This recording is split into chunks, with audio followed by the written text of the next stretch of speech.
So some years ago now, there was a gentleman who came through one of our courses. And he told us a story about his boy. And he says, I'm so bothered about this kid. He's 16. I don't trust him. He's got friends I don't like.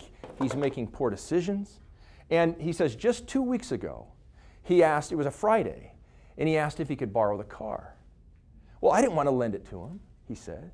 But I also didn't want to seem like I was just mean-spirited.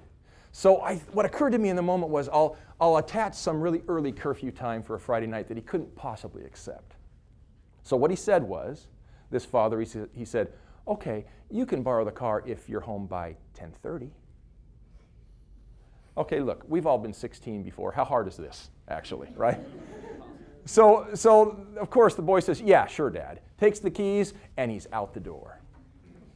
And the one thing Dad knows for sure, he said at this point, is he's not going to be home by 10:30. And that just made him all the more upset. And he stewed over this all night long and thinking about all the problems that his son has.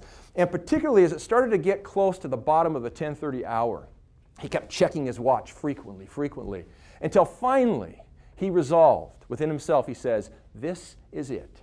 It's the line in the sand. He's never going to use the car again. That's it.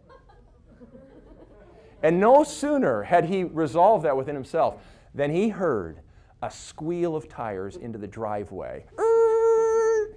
He looks at his watch. 10:29. His son had made it. Now here's the question.